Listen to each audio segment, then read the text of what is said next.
वहाँ मुरलीधर सिंह और पंत और मिसेज पंत और कनक कॉफ़ी पीने गए और वहाँ कनक का परिचय पाकर जो मुरलीधर सिंह हैं वहाँ समस्या जानकर ठाकुर साहब से उसे सीतापुर में 150 रुपया मासिक पर अध्यापिका की नौकरी दिला देने का पक्का आश्वासन दे दिया। फिर वह मुरलीधर सिंह ने ठाकुर साहब से बात कर मैं आपको पक्का अध्यापिका की जॉब दिलवा दूंगा ऐसा कहता है। कनक परिचित जगह में चली जाने की अनुमति तुरंत न दे सकी। उसने कृपा के लिए धन्यवाद दिया, यानी वह नई जगह पर जाने के लिए उसने अनुमति यानी स्वीकार नहीं किया और वह जो भी उसके लिए सहानुभूति दिखाई इसलिए उसने धन्यवाद दिया। अवस्थी जी यहाँ यत्न कर रहे हैं, यहाँ न हो सका तो अवश्य आपसे प्रार्थना करूँगी। यानी कनक कहती है अवस्थी जी यहाँ प्रयास कर रहे हैं, यहाँ यदि नहीं मिलती है जॉब तो मैं अवश्य आपसे प्रार्थना करूँगी ऐसा वह कह रही है। अगली संध्या अवस्थी जी फिर आए। मिसेज पंत कमरे में ही थी। उन्होंने छेदी को पुकार कर अवस्थी जी के लिए चाय लाने का आदेश दिया और चाय पीकर मिसेज पंत शास्त्री जी से बहुत आवश्यक काम बताकर चली गई। यानी वहाँ दूसरे दिन जब अवस्थी जी आए तब वहाँ मिसेज पंत कमरे में थी। उन्होंने जो वहाँ छेदीलाल जो था नौकर उनसे पुकार कर चाय मंगवाई और कुछ ज़रूरी काम था और कुछ शास्त्री जी से बहुत आवश्यक काम था ऐसा बताकर वहाँ चली गई। अवस्थी जी ने बहुत आत्मीयता से कनक को आश्वासन दिया, तुम हमारे विश्वास पर आई हो तो तुम्हें हमारा भरोसा रखना चाहिए, हमसे संकोच की क्या बात है। यानी उन्होंने बड़े बहुत आत्मीयता से कहा अवस्थी जी ने, तुम हमारे विश्वास पर आई हो तो हम तुम्हें अवश्य जॉब देंगे ऐसा उन्होंने कहा। उन्होंने मुस्कुराकर कहा और शाल के नीचे बड़ी की जेब से 10-10 के 5 नोट निकालकर कनक का हाथ पकड़ उसके हाथ में थमाते हुए बोले, तुम्हें खर्च की तंगी है, हमसे कहा क्यों नहीं। यानी वहाँ उन्होंने 5-5 के जो 10-10 के 5 नोट निकाले और निकाल कर कनक का हाथ पकड़कर उसके हाथ में रखा तो कनक से कह रहे कि तुम्हें पैसे की तंगी है, तुम्हें पैसे की ज़रूरत है, फिर भी तुमने हमसे कहा क्यों नहीं ऐसा वे कह रही है। कनक ने हाथ खींच लिया, उसका चेहरा गंभीर हो गया। मुझे खर्च की तंगी नहीं है, मेरा प्रयोजन तो स्वावलंबी बनने का है। यानी कनक ने हाथ खींच लिया और झटक से हाथ खींच लिया और कहा कि मुझे प्रयोजन नहीं है, मुझे स्वावलंबी बनना है, यानी मुझे खुद के इस पर जीना है, दूसरों पे इस करना ही ऐसा वो कहती है। आवश्यकता होगी तो मैं पिताजी से मंगवा लूँगी। यानी उसने कहा कनक ने कि यदि आवश्यकता होती तो मैं पिताजी से मंगवा लेती हूँ। कनक ने मुरलीधर सिंह द्वारा सीतापुर में अध्यापिका की नौकरी के आश्वासन की बात बताकर कहा, आप कहे तो मैं ठाकुर साहब से बात करूँ। यानी वहाँ जो मुरलीधर सिंह ने अध्यापिका की जॉब के लिए कहा था तो वह कहते हैं अवस्थी जी तुम कही तो मैं ठाकुर साहब से बात कर सकता हूँ। अवस्थी जी ने पल भर कनक की ओर देखा, रुपए जेब में रख कर गंभीर स्वर में बोले, खैर कोई बात नहीं, हम यह कहने आए थे कि तुम कल सूचना विभाग के डायरेक्टर के नाम जर्नलिस्ट की जगह के लिए एक एप्लीकेशन लिख कर हमें देना। यानी वहाँ इसलिए आए थे कि वहाँ जो कल तुम डायरेक्टर के नाम एक जर्नलिस्ट यानी जो पत्रकारिता में संपादक होते हैं उसका काम करने के लिए रिपोर्टर का काम करने के लिए एक आवेदन पत्र लिखकर हमें देना ऐसा वह कह रहे। एप्लीकेशन में अपने साहित्यिक कार्य के विषय में ज़रूर लिख देना, घबराने की कोई बात नहीं है। अवस्थी जी अधिक देर नहीं बैठे, अपने पर विश्वास रखने का आश्वासन देकर चले गए। यानी अवस्थी जी ने कहा एप्लीकेशन में आपको जो साहित्य लिखने की रुचि है उसके भी बारे में लिखिए ऐसा कहे गए और वह विश्वास दिलाकर चले गए। संध्या समय मिसेज पंत के शीघ्र लौट आने की कोई आशा नहीं थी। यानी शाम के समय में जो मिसेज पंत है वह जल्दी लौट आए इसकी कोई आशा नहीं थी। कनक भूख अनुभव कर भोजन के कमरे में चली गई। भोजन के कमरे में उस समय दूसरा कोई नहीं था। यानी कनक को भूख लगी थी तो कनक भोजन का कमरा है वहाँ गई और उस पर कोई नहीं था। कनक भोजन समाप्त नहीं कर पाई थी कि ठाकुर मुरलीधर सिंह ने द्वार से झांका। कनक को देखकर उन्होंने प्रसन्नता प्रकट की और आकर समीप की कुर्सी पर बैठ गए। यानी वहाँ कनक जो है कनक भोजन कर रही थी और वह वहाँ से जो ठाकुर मुरलीधर सिंह जो है वह आए और झाँक कर देखा तो वह कनक जो है कुर्सी पर बैठी थी। उन्होंने मेस के नौकर बेचू को पुकार लिया, जाबे नुक्कड़ की दुकान से आधा पाव रबड़ी तो ले आ। उन्होंने एक अठन्नी मेज पर फेंक दी। यानी वह ठाकुर मुरलीधर सिंह आए हैं और वह कहते हैं कि जो नौकर से बेचू को कि नुक्कड़ की दुकान से आधा पाव रबड़ी लेकर आना, जो मिठाई है वह लेकर आया।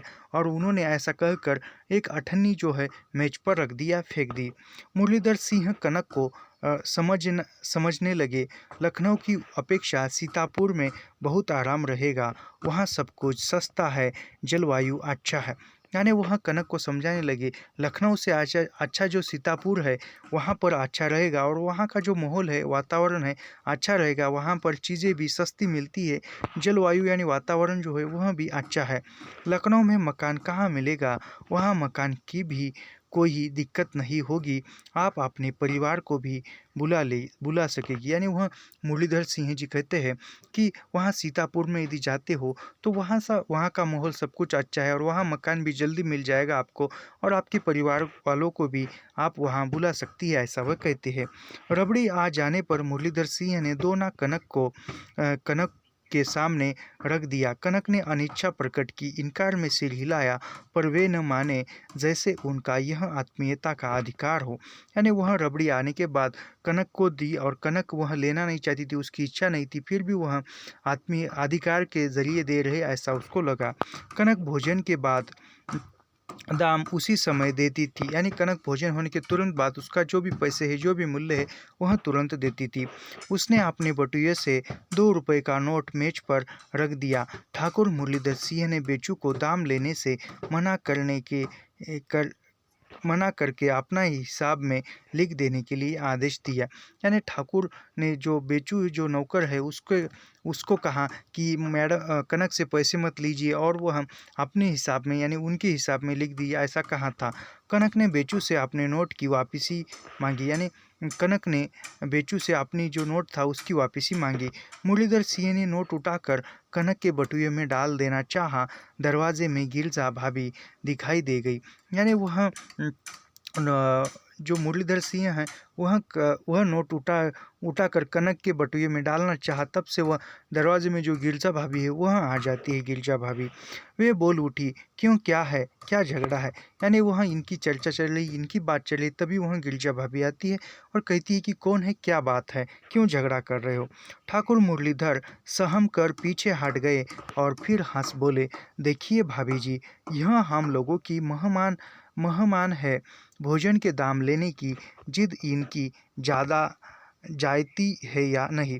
यानी वह कहते हैं मुरलीधर सिंह भाभी को देखकर पीछे हटते हैं और कहते हैं कि यह तो कनक जो है हमारी मेहमान है और भोजन के पैसे खुद देती है, ऐसा वह कहते हैं।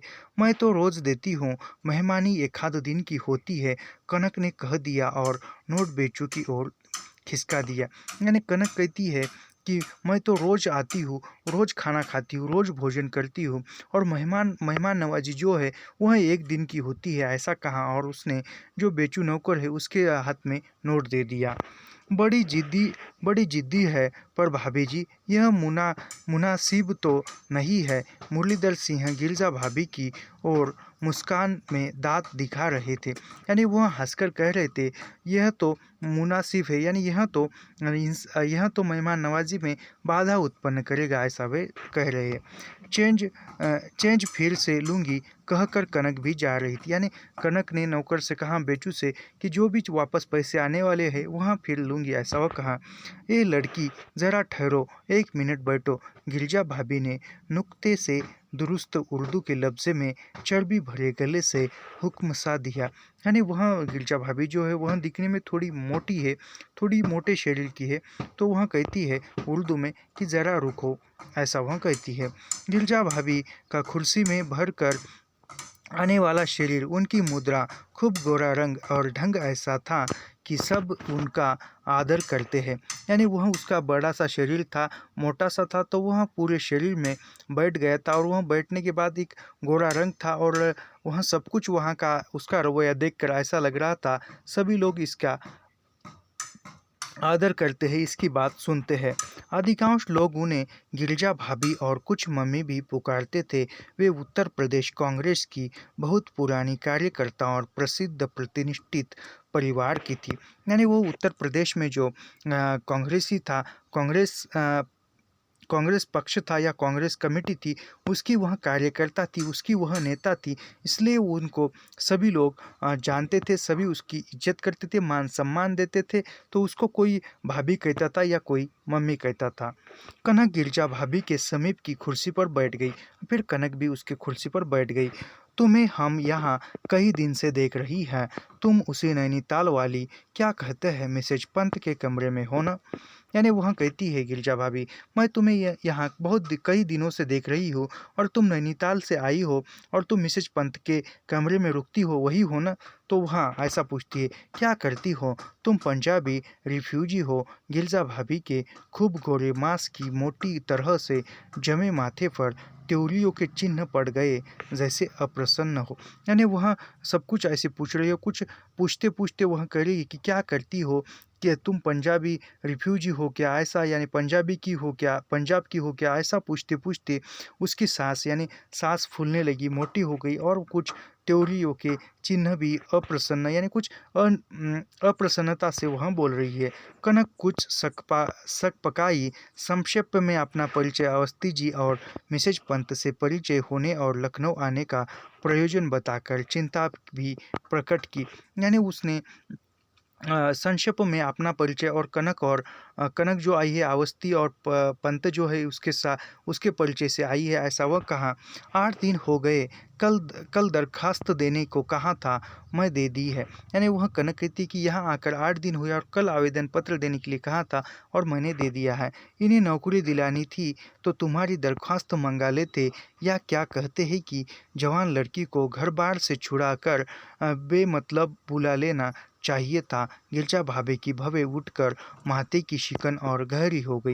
यानी वह कहती है, बुला ले, यदि नौकरी देनी तो इसका बायोडाटा मंगवा कर या जो भी कागजात है वह मंगवा कर दे देते थे, ऐसा वो कहती है। और जवान लड़की को या जवान स्त्री को ऐसा बुलाकर रखना अच्छा नहीं है, ऐसा वह कह रही है। और वो गिरजा भाभी के माथे पर शिकन यानी कुछ क्रोध सा आने लगा था। कनक को शंका का धक्का सा लगा। यानी जो गिरजा भाभी के जो भाव थे चेहरे पर, वह भाव देखकर कनक को एक मन में शंका आई और कुछ धक्का सा उत्पन्न हुआ। गिरजा भाभी कहती गई, बेटी तुम किन लोगों के चक्कर में पड़ गई हो? होशियारी से रहना, समझी? तुम आज़ाद ख्याल ख्याल खानदान में पली लगती हो।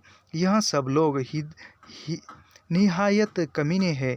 अपनी बीवियों लड़कियों को पर्दे में रखते हैं और दूसरों की बहू बेटियों को खिलौना बना लेने को ललक पड़ते हैं। यानी वह भाभी जी है, वह कहती है, तुम तो अच्छे घर की पढ़ी लिखी लगती हो, समझदार घर की लगती हो। तो वह यह जो लोग हैं, इनकी जो यह है सोच है, यह अच्छी नहीं। यानी खुद की पत्नी या खुद के घर की महिलाओं को ये पर्दे में यानी पर्दे में यानी घर में रखते हैं और दूसरों की बहू बेटियों की यह कुछ फिक्र नहीं करते और कुछ ये नहीं करते, यानी कुछ वासना रूप में देखते हैं, ऐसा वह कह रही है। खबरदार, अपनी आबरू अपने हाथ में होती है। तुम यहाँ कुछ अदेंशा देखो तो एकदम लौट आओ या हमसे कहना। यानी वह कहती है, तो खुद की जो कनक को कहती है कि खुद की आबरू खुद के हाथ में हो, यानी खुद की जो इज्जत है वह खुद के हाथ में होती है। तुम्हें कुछ आशंका लगे तो तुम ज़रूर आना और आकर हमसे कहना, ऐसा वो कहती है। हम किसी शरीफ घर में तुम्हारे लिए इंतज़ाम कर देंगे। यानी वह कहती है कि तुम कोई आशंका दिखाई दे तो तुरंत मेरे पास आना, मैं किसी अच्छे घर में या किसी अच्छे मकान में तुम्हारा रुकने की व्यवस्था करूँगी, ऐसा वो कहती है। सुनो, तुम अवस्थी से हमारा नाम लेना और कहना हमें बताए कहाँ जगह है, कहाँ दरख्वास्त दी है, मामला किसके हाथ में है।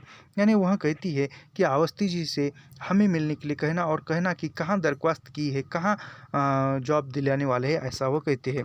लखनऊ में 3 सप्ताह प्रतीक्षा करने के बाद कनक को सूचना विभाग के डायरेक्टर के यहाँ से इंटरव्यू के लिए बुलवाया था।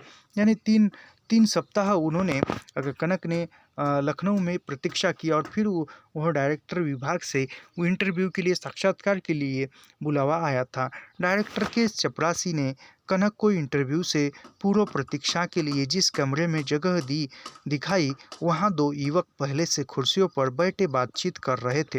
यानी वह साक्षात्कार के लिए गई और साक्षात्कार जाने के बाद जहाँ पर जिस ऑफिस में साक्षात्कार था वहाँ पर पहले से दो युवक बैठे थे और बैठे थे, प्रतीक्षा कर रहे थे। वहाँ पर भी वह कनक को बिठा दिया गया।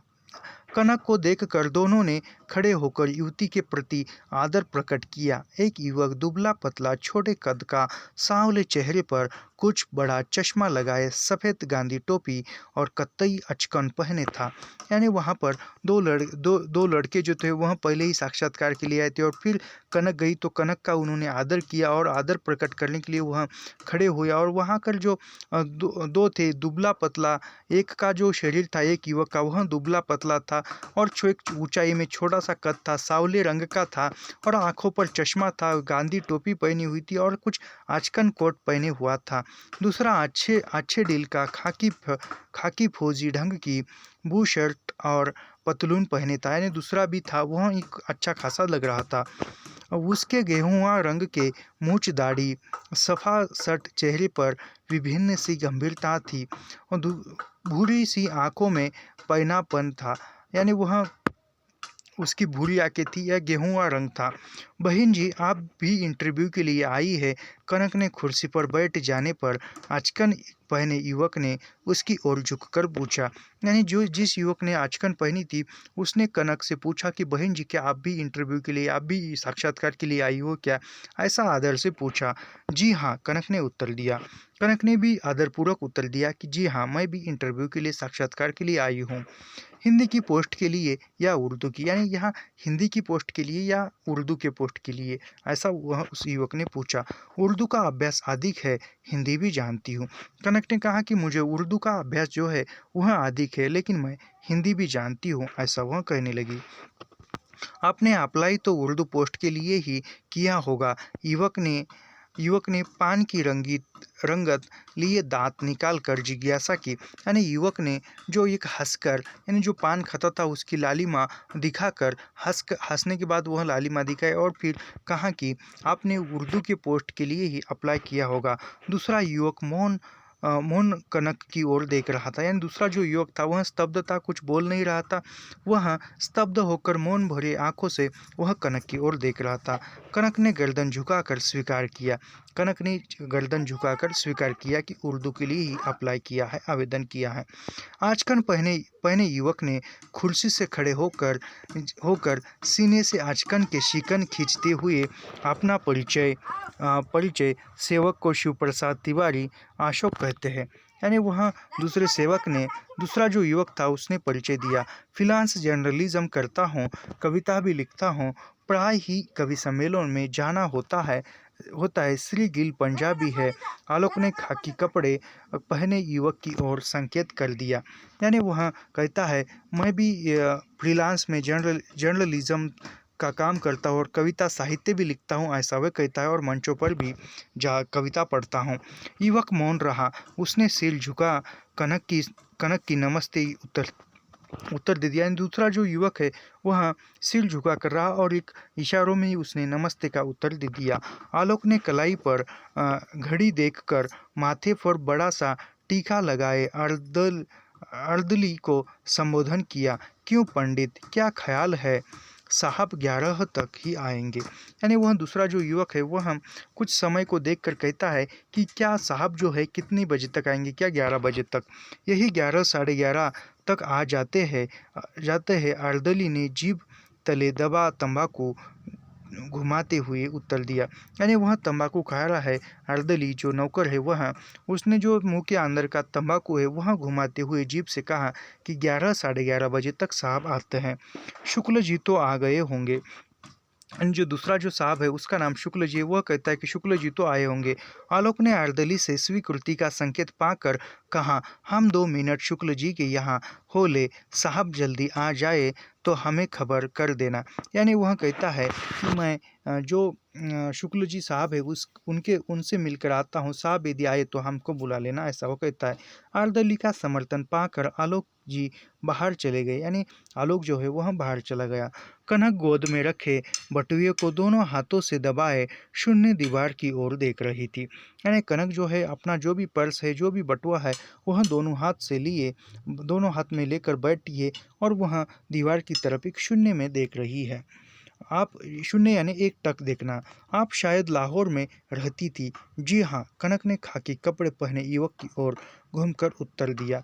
यानी वहाँ जो दूसरा युवक है खाकी कपड़े पहने हुआ, वह कहता है कि आप लाहौर में रहती थी, तो कनक ने भी जी हाँ का उत्तर दिया। याद पड़ता है सन 42 के आंदोलन के दिनों में आपको लाहौर में देखा था। यानी वह कहता है युवक कि मुझे याद आता है जब 1942 में जब आज़ादी का आंदोलन हुआ था, उसमें हमने आपको देखा है, ऐसा लगता है। जी हाँ, आप भी लाहौर में थे। यानी वो कनक कहती है जी हाँ, आप भी लाहौर में थे। मैं लाहौर में सितारा में काम करता था, आपका परिवार लखनऊ आ गया है। यानी वह कहता है कि आप मैं भी लाहौर में था और सितारा जो पत्र था वहाँ मैं काम करता था, ऐसा वह कहता है।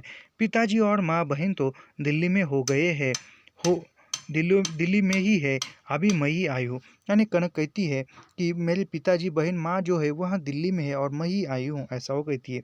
शायद तब आप स्टूडेंट कांग्रेस में थी, आपके पिताजी सर्विस में थे या बिजनेस था। यानी वह कहता है कनक को कि ये आप जो स्टूडेंट यानी जो छात्र संघ होता है उसमें थी, ऐसा वह लगता है, और आपका जो पिताजी है वह सर्विस में या जॉब में थे या बिजनेसमैन थे, ऐसा वह पूछता है। पिताजी का नया हिंद प्रेस और पब्लिकेशन था। फिर कनक कहती है कि मेरे पिताजी का नया हिंद प्रेस और पब्लिकेशन था। आपके पिताजी पंडित गिरधर लाल जी है। युवक की आंखें कुछ अधिक खुल गई, यानी वह कुछ उत्साह से बोल रहा है और कहता है आपके पिताजी का नाम पंडित गिरधर लाल जी है, ऐसा वो कहता है। कनक कहती है कि जी हाँ। युवक मौन हो गया, उसकी दृष्टि फर्श पर चली गई।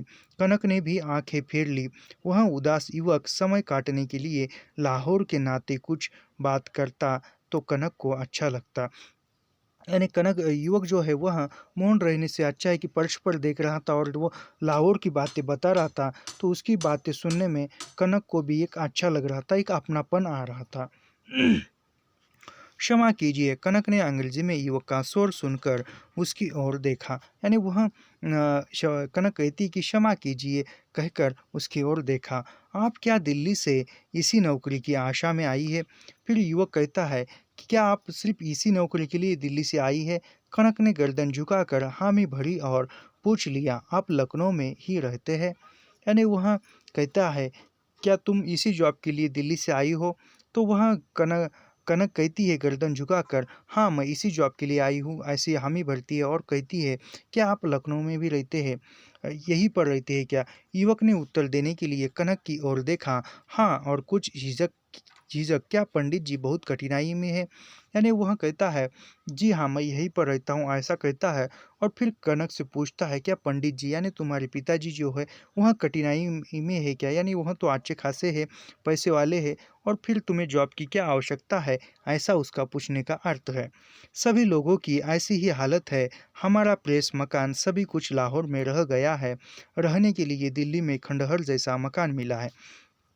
फिर कनक कहती है कि सभी लोगों की हालत जो है वह एक जैसी है, यानी यहाँ के वहाँ वहाँ के वहाँ जा बैठे हैं, और वहाँ विभाजन के समय में बहुत कुछ छूटा है तो अस्त व्यस्त हो गया है, ऐसा वो करिए। और हमारा जो प्रेस था वह प्रेस उधर लखनऊ में घर और मकान जो है वह भी वो लाहौर में ही रहा है, ऐसा वो कहती है। और वह दिल्ली में मकान है खंडहर जैसा बहुत बड़ा, ऐसा वो कहता है।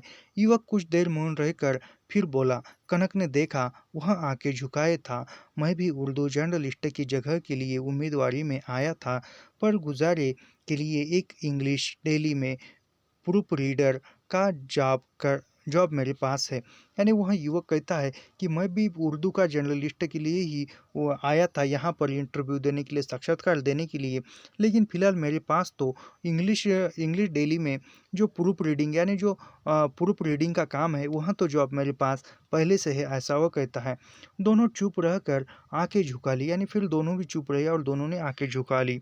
पद्धित पंडित जी का तो यहाँ के कांग्रेसी लोगों में भी परिचय होगा, युवक ने कुछ पल बाद सोचकर पूछा। यानी दोनों स्तब्ध रहे, चुपचाप रहे, मौन भरे रहे और फिर युवक ने पूछा कि पंडित जी का जो परिचय यहाँ के लोगों से भी होगा, कांग्रेसी लोगों से होगा, ऐसा युवक ने पूछा।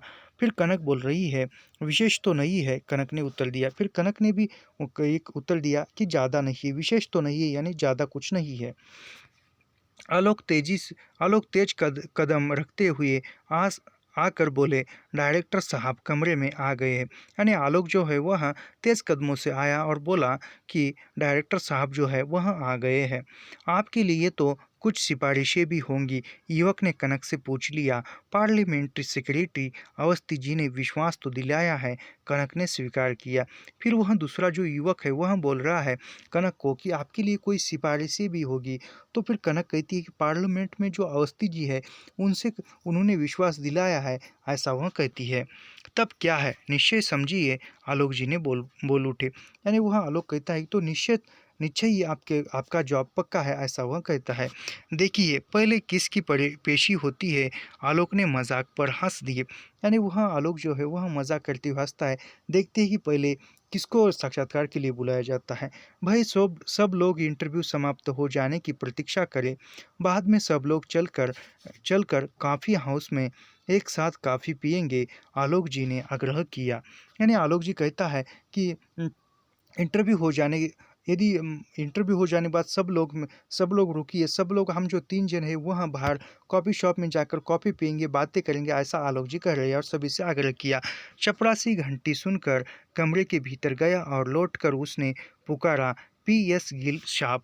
यानी वहाँ चपरासी जो है वह साहब ने घंटी बजाया, चपरासी अंदर गया और चपरासी अंदर जाने के बाद वहाँ आकर बोलता है कि अ, साक्षात्कार के लिए बुलाया जाता है कि पीएस गिल साहब को।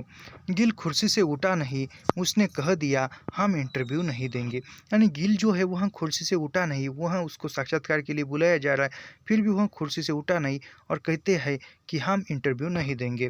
कनक ने विस्मय से उसकी ओर देखा और सांस लेकर कह गई। चपरासी कमरे में गया और लौटकर उसने पुकारा, मिस कनक दत्ता जी। यानी वह गिल नहीं आया और वो फिर कमरे में गया, फिर आकर कहता है कि दूसरा जो व्यक्ति है मिस कनक को बुला लाने के लिए कहता है।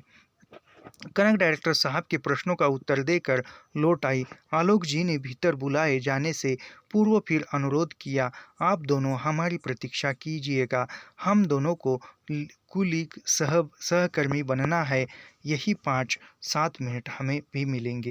यानी वह कनक लौट आए और कनक लौट आने के बाद कनक ने डायरेक्टर ने कनक से प्रश्न पूछे और फिर कनक लौट आए और फिर आलोक जा रहा है और आलोक जो है वह कहता है कि मैं आने तक रुकिए, जाइए मत, क्योंकि हमें सहकर्मी बनना है, हम यही 5-10 मिनट मिलेंगे, ऐसा वह कहता है। गिल ने कनक से आलोक के बुलाए जाने पर पूछा, आपकी इंटरव्यू ठीक रही? फिर कनक लौट कर आई और गिल ने पूछा, क्या आपकी इंटरव्यू ठीक रही? क्या कह सकती हूँ, 2-3 दिन में खबर मिलेगी, आपको भी इंटरव्यू देनी चाहिए थी। यानी कनक कह रही है कि कहाँ है उन्होंने कि 2-3 दिन में खबर मिल जाएंगी और आपको भी इंटरव्यू साक्षात्कार देना चाहिए था, क्योंकि गिल ने नहीं दिया था। मेरे पास तो एक जॉब है। यानी वह कहता है गिल कहता है कनक से, मेरे पास ऑलरेडी एक जॉब है, आप आए तो इसलिए ही थे। यानी वह कनक को कहता है, आप तो वहाँ से दिल्ली से इसी जॉब के लिए आए थे, मेरे पास तो ऑलरेडी एक जॉब है, इसलिए मैं गया नहीं। हाँ, यहाँ तनख्वाह अच्छी है, मेरा ख्याल था उर्दू पोस्ट के लिए और कोई आदमी नहीं होगा, लियासो अफसर ने मुझे यही बताया था। यानी वह गिल कहता है कि मुझे ऐसा लगा था कि उर्दू पोस्ट के लिए कोई दूसरा आदमी नहीं आएगा, इसलिए मैंने यहाँ पर अप्लाई किया था। मुझसे उन्होंने पत्र के दफ्तर में काम करने और अनुवाद वगैरह के अनुभव के विषय में पूछा। मैं क्या कह सकती थी, मैंने तो कह दिया, मुझे विश्वास है कि कर सकूंगी। यानी वह कनक कहती है कि जो जो पत्र पत्रिकाएं होती है उसमें काम करने का या अनुवाद करने का अनुभव है क्या, ऐसा पूछा। और फिर मैंने कहा कि मैं सब कुछ कर सकती हूँ, ऐसा विश्वास दिलाया। अनुभव तो नहीं है, आपको तो अनुभव भी है। यानी कनक कहती कि मेरे पास तो अनुभव नहीं है लेकिन आपको तो अनुभव है, ऐसा कनक कहती है। कनक ने अपनी स्पष्टवादिता से प्रकट कर दिया कि गिल की उदारता के लिए वह कृतज्ञ थी, पर शायद उसे कुछ लाभ न हो सकेगा। यानी गिल ने कनक उसी जॉब के लिए दिल्ली से आई है यह सोचकर गिल इंटरव्यू के लिए, साक्षात्कार के लिए नहीं गया। तो यह एक प्रकार का फिर कनक ने उसकी जो कृतज्ञता थी वह उस पर जान लिया, यानी एक आभार प्रकट करना चाहती थी। नहीं नहीं, यह बात नहीं है। गिल ने आंखें चुराए कनक की कृतज्ञता को अनावश्यक बताकर उसकी ओर देखा। यानी वह कहता है गिल, नहीं नहीं, आभार व्यक्त करने की या धन्यवाद ज्ञापित करने की, कृतज्ञता की कोई बात नहीं है, ऐसा वह कहता है और वो उसकी तरफ देखता है। मुझे जगह यूं भी नहीं मिलती, कोई सिफारिश तो है ही तो है नहीं। यानी वह कहता है कि मुझे तो यहाँ ऐसे ही का जॉब नहीं दिया जा सकता क्योंकि मेरे पास तो कोई सिफारिश नहीं थी। बस हेरल्ड के एडिटर ने 2 लाइनें लिख दी है, लियासो अफसर ने तो कहा था कोई अच्छी सिफारिश लेकर आना जाना। यानी वह कहता है कि मेरे पास तो कोई सिफारिश नहीं थी, फिर भी वहाँ के जो एडिटर साहब थे उन्होंने 2 लाइनें लिख कर दी थी और फिर कहा था कि किसी अच्छे इंसान की सिफारिश लेकर जाना। किससे सिफारिश लाता, सोचा था मैं ही एक उम्मीदवार हूँ इसलिए चला आया था। यानी कहता है वह गिल, सोचा था कि मैं ही अकेला यहाँ पर आया हूँ, दूसरा उर्दू के लिए कोई नहीं होगा, इसी सोच के लिए मैं आया था। गिल और कनक आलोक की प्रतीक्षा में चुपचाप बैठे थे। कुछ सोचकर कनक ने गिल को संबोधन किया, एक्सक्यूज मी प्लीज। यानी वह गिल और कनक जो है वह जो आलोक जो साक्षात्कार देने के लिए गया था उसकी प्रतीक्षा करते हुए बाहर बैठे थे और वह बैठे थे। तो वह कनक जो है वह कहती है गिल से, एक्सक्यूज मी, यानी एक्सक्यूज मी प्लीज़, प्लीज़ सुनिए, ऐसा वह यस यस। गिल ने उसकी ओर देखा, यानी गिल ने भी यस कहा और उसकी ओर देखा, यानी जी कहिए ऐसा। आप सितारा में काम करते थे, शायद जयपुरी जी को जानते होंगे। जी हाँ, निश्चय जानता हूँ। आलोक ने आने की आहट से वह रुक गया। यानी वह कहती है आप जो सितारा पत्र था वहाँ पर काम करते होंगे तो आप जयपुरी को भी जानते होंगे, ऐसा वो कहता है। और फिर वो युवक कहता है कि जी हाँ मैं जानता हूँ। तभी वह आलोक आ जाता है। हमारा तो सब ठीक हो गया, आलोक जी बहुत प्रसन्न थे। हम तो पहले ही जानते थे, हमें तो स्वयं बुलाया गया था, आइए आप चले। यानी आलोक खुश होकर आया और कहता है कि हम तो पहले से ही जानते थे, हमें तो उन अफसरों ने बुलवाया था, ऐसा वो कहता है कि आप चलिए। आलोक, गिल और कनक कमरे से चले तो चपरासी पंडित ने सामने आकर सलाम कर दिया। आलोक ने जेब से 1 रुपया निकाल कर उसे थमा दिया। यानी आलोक और कनक, गिल तीनों जा रहे हैं और वह नौकर जो है, सेवक जो है वह आकर आलोक को सलाम करता है। तो वह आलोक जो है जेब से 1 रुपया निकाल कर चपरासी को देता है। सेक्रेटेरिएट से बाहर सड़क पर आकर आलोक दोनों से बात कर सकने के लिए कनक और गिल के बीच में हो गया। यानी वह बाहर आने के बाद कनक और गिल से बात करने के लिए दोनों के बीच में खड़ा हो गया। वह अपने और डायरेक्टर के बीच हुए प्रश्न उत्तर को बेवड़े से सुना रहा था। यानी जो भी वह साक्षात्कार में साहब और आलोक के बीच में प्रश्नों उत्तरों का जो भी चर्चा हुई वह सुना रहा था। कॉफ़ी हाउस पहुंचने तक उनकी बात चलती रही। आलोक को इंटरव्यू में जितना समय लगा था उससे अधिक समय इंटरव्यू की रिपोर्ट देने में लगा। यानी वह कहता है कि आलोक ने तो इंटरव्यू में जितना समय लगाया था वह बहुत कुछ समय रुका था। इसलिए आलोक ने कनक और डायरेक्टर साहब के बीच हुई बातचीत के विषय में पूछकर राय दी कि कैसे उत्तर दिए जाने चाहिए थे। आलोक बहुत उत्साहित था, यानी वह ज़्यादा देर तक रुका इंटरव्यू साक्षात्कार देने के लिए। तो कनक कहती है कि आपने तो ज़्यादा सकारात्मक उत्तर दिए होंगे तभी आपको समय लगा। वह ऐसा पूछने लगी कि किस प्रकार के उत्तर दिए। तो आलोक उत्साहित था, कनक हतोत्साह थी, यानी कनक एक निराशा भरी हुई थी। आलोक के अनुसार उसके उत्तर ठीक नहीं थे। यानी कनक तो जल्दी आई थी। तो आलोक के अनुसार कनक के जो उत्तर थे वह ठीक नहीं थे। आलोक जी ने गिल से पूछा पूछा लाहौर में आप उर्दू एडिटर थे? तो वहाँ आलोक ने गिल से पूछा कि लाहौर में आप उर्दू एडिटर थे? एडिटर तो प्रोप्राइटर ही था, पर काम मुझे ही करना पड़ता था, साप्ताहिक पत्र था। यानी वह कहता है गिल, मैं वहाँ लाहौर में एडिटर तो था ही, लेकिन प्रोप्राइटर ही था, लेकिन सब कुछ काम मुझे ही करना पड़ता था, साप्ताहिक पत्र था, ऐसा वो कहता है। तो यहाँ आप हेडल में अंग्रेजी में एडिट कर लेते हैं, आलोक ने विस्मय प्रकट किया। यानी आलोक कहता है गिल से कि आप वहाँ पर जो अंग्रेजी में है अंग्रेजी एडिट कर सकते हो, ऐसा वह कहता है।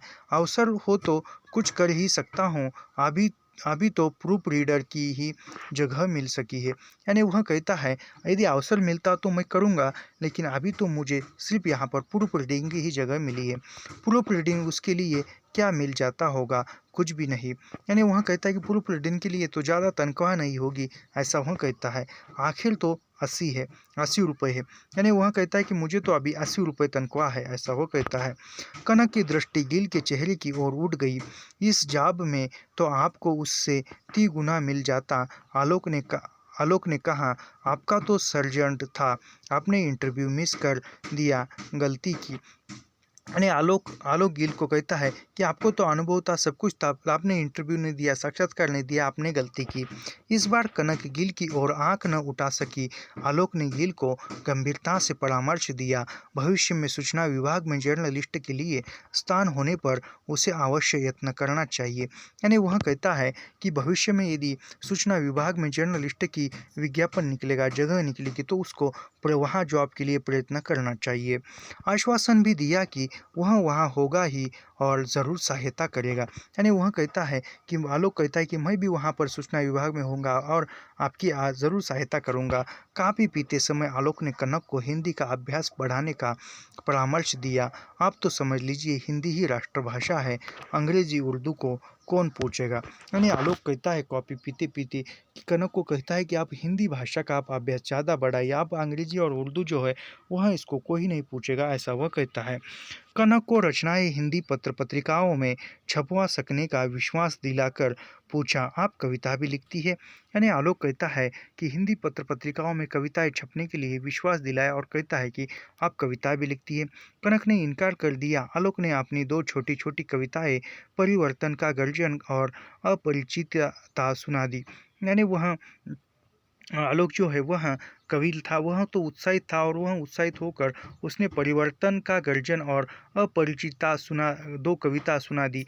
कनक और गिल को बोलने का अवसर लगभग नहीं मिला। 2 बार कनक की आंखें गिल से मिली। उससे लगा आलोक उन्हें आपस में बात करने का अवसर नहीं देगा। वह पूरी के विषय में पूछने के लिए छटपटा रही थी। यानी उसने कहा था कि पूरी को जानते हो क्या? वह कनक ने पूछा था और उसने हाँ कहा था। तो वह पूरी के बारे में और कुछ पूछे, इसी इसमें वह आलोक आ गया था। तो अभी भी वह उनको लग रहा था कनक को कि आलोक कनक को और गिल को बात नहीं करने का अवसर नहीं दे रहा है, ऐसा वह सोच रही थी। काफ़ी पी चुकने के बाद आलोक कनक को रिक्शा पर काउंसिलर रेजिडेंसी तक पहुंचा आने के लिए तैयार था। यानी आलोक जो है उसकी स्थान पर कनक को पहुंचाने के लिए तैयार था, परंतु कनक ने अनिच्छा प्रकट कर दी। आलोक सूचना विभाग में दर्शन पाने की आशा प्रकट करके चला गया। यानी वह कहता है कि कनक ने इनकार कर दिया, यानी इनकार कर दिया। तो वह कहता है कि सूचना विभाग में मिलेंगे, ऐसी आशा प्रकट की और चला गया। कनक को काउंसिलर रेजिडेंसी लौटना था। गिल को भी उसी रास्ते उदयगंज जाना था। यानी कनक का जहाँ पर कमरा था वहाँ पर रुकना था और फिर उसी रास्ते से गिल को भी जाना था। सड़क पर आते ही कनक ने बात आरंभ की। यानी दोनों सड़क पर आए और फिर कनक ने बात आरंभ की। तो आज की वीडियो में इतना ही। मिलते हैं अगली वीडियो में। ऐसे ही लाइन टू लाइन पढ़ाई करने के लिए हमारे चैनल को सब्सक्राइब कीजिए, लाइक कीजिए और शेयर करना मत भूलिए। मिलते हैं अगली वीडियो में। धन्यवाद।